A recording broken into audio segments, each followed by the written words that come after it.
Bonjour à tous. Alors, on entend de plus en plus parler d'une fameuse union des droites. De ce que j'ai compris, l'appel, ça serait unir le RN au LR et au camp nationaliste, comme ceux de Zemmour, par exemple. Se pose la question de cette fameuse union des droites. Autour de quel axe programmatique en fait? Parce que le RN, depuis des plombes, dit qu'en fait ils sont contre la réforme des retraites, etc. Mais là, ils se sont déjà associés à Ciotti, qui a quitté le groupe LR, pardon, et qui lui était favorable à une retraite à 66 voire 67 ans. Mais on a de l'autre côté le camp Zemmour avec Marion Maréchal qui un coup était RN, un coup était Zemmouriste, un coup est revenu au RN. Et elle aussi, comme Zemmour, défendait plutôt la retraite à 66-67 ans.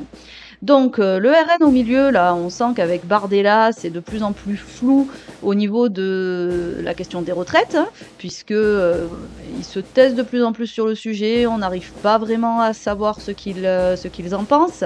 Donc finalement, s'ils commencent à se rapprocher de ces groupes-là, ça veut dire qu'en fait, tout ce qui était l'aspect social, bah, ça disparaît complètement, et ça on le voit de plus en plus avec Bardella qui lèche les bottes du MEDEF euh, et qui se fait des petits rendez-vous avec Nicolas Sarkozy, tant qu'il n'est pas en prison.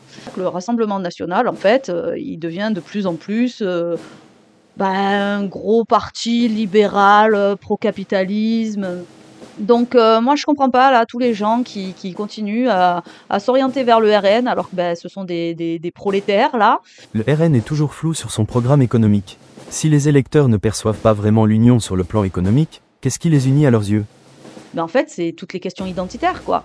Donc, questions identitaires, immigration, autorité, sécurité. Donc, voilà, moi, je suis pas sûre que tous les gens qui se déplacent pour aller voter RN se déplacent avant tout aux urnes parce que ce qui les concerne au quotidien, ce sont les questions d'immigration, de sécurité et autres joyeusetés.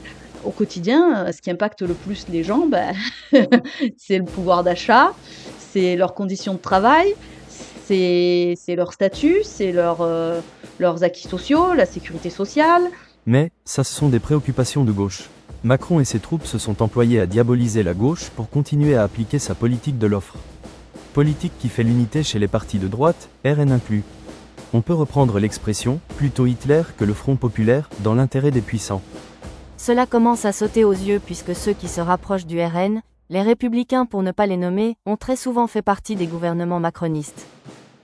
Ben, les LR, ils ont souvent été dans les gouvernements macronistes.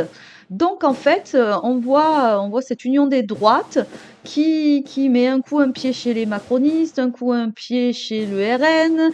On ne sait pas trop sur quel pied ça danse. Et donc une chose était quasiment certaine, c'est que bah, dans tous les cas, bah, ce sont des politiques libérales, austéritaires, puisque bah, le Rassemblement national, même si des fois il se fait passer pour le parti des ouvriers et des prolétaires, surtout, il ne veut pas qu'on taxe les riches, il ne veut pas ci, il ne veut pas, il veut faire des coupes dans la fonction publique.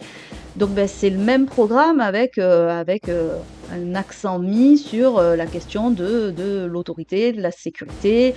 Et, et en fait, ce qui me fait encore plus peur, moi, c'est de mettre tout ça, là, cet aspect autoritarisme et sécuritaire. On voit déjà comment Macron a traité les gilets jaunes, les manifestants contre la réforme des retraites, et on sent qu'en fait, l'accent, il risque d'être encore plus fort avec une union des droites qui engloberait justement le RN, les zémouristes et tout ça, puisqu'on a entendu des horreurs, hein, comme quoi, enfin, même Bruno Retailleau, c'était alors on coince les manifestants, on les bloque, et puis on les tape. Donc ils veulent en fait un régime autoritaire où ils imposeraient une politique économique à peu près similaire à celle de Macron, mais qu'en plus, il y aurait plus de possibilité de manifester la colère dans la rue, quoi, puisque en plus le Rassemblement national, Marion Maréchal, ils sont contre les syndicats, ils sont contre les associations. Donc on sent qu'en fait derrière il y a une volonté de faire disparaître toute la société civile en fait autour qui constitue pourtant un axe important de la vie démocratique française, hein, puisque là on voit qu'ils ont de plus en plus tendance à dire on va dissoudre telle association, il faudrait dissoudre tel syndicat, il faudrait dissoudre tel parti politique. On rappelle quand même que dans les régimes autoritaires, comme Poutine hein, par exemple, la première chose qu'il a pu faire, c'est réduire au silence toutes les oppositions. Hein. Ça allait jusqu'à même les mettre en prison.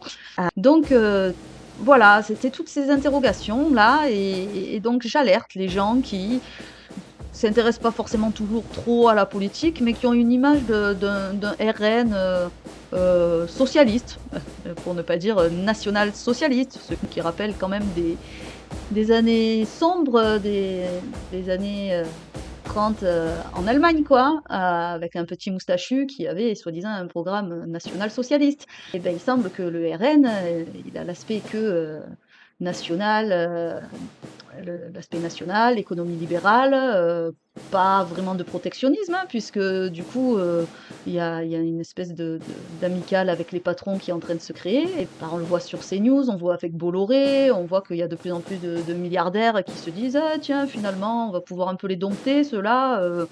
Donc on va se les mettre dans la poche et on va laisser les électeurs continuer à croire que le RN serait du côté des prolos et du côté des ouvriers et de la petite classe moyenne en fait. C'était ma réflexion du jour.